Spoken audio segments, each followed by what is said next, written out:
Punguza sauti, kuna jambo jeusi. Kujamba ukeni wakati wa hedhi ni sawa au si sawa?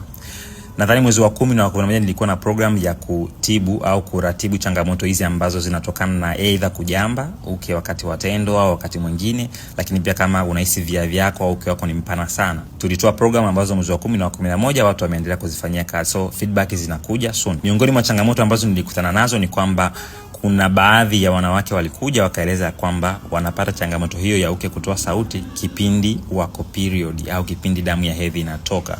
So nataka swali hili ulijibu wewe. Kwa maana gani? Kwa kawaida tulielekezana ya kwamba ili uke utoe sauti maana yake kuna hewa imeingia, so inapotoka ndo unasikia sauti. Kwa maana nyingine kunakuwa kama kuna volume kubwa ndani. So uke una tabia ya kutanuka na kurudi, tulishaelekezana. Kwa maana hiyo homoni zinapokuwa sawa na mazingira, hali ya ukavu na hali ya kawaida kabisa ya misuli inapokuwa sawa, unatakiwa uke urudi na uwe umebana.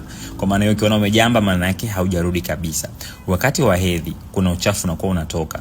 Ule uchafu unavotoka maana yake uke lazima utanuke kuruhusu ule uchafu utoke. Zile product zinavyotoka maana yake ule uke unatanuka. Ule uke ukitanuka ili urudi unategemea homoni zikae sawa zirudishe. Sasa wakati wa hedhi huwa kuna mabadiliko makubwa ya homoni. Kwa maana hiyo ule uke unabaki umedebweda.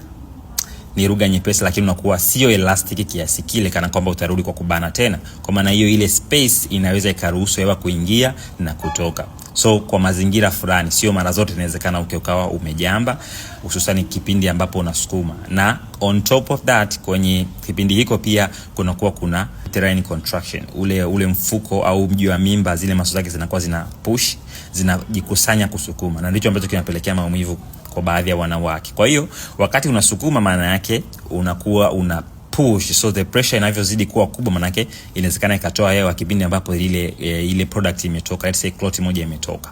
So kujamba kwa uke kipindi hiki itakuwa ni kawaida endapo hauna discharge yote ambayo inatoka kwa mfululizo kwa mwezi wote, haijalishi na rangi gani na harufu gani.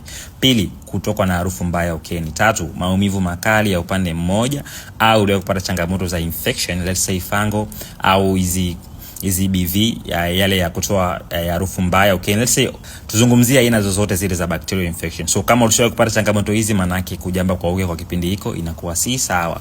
Sio lazima wanawake wote watokee na pia sio lazima wanawake wote wapate. Swali kwako, je, hali hii imewahi kutokea? Ukisha makala hii na rafiki utakuwa umetisha, na hii ni Swahili Medics.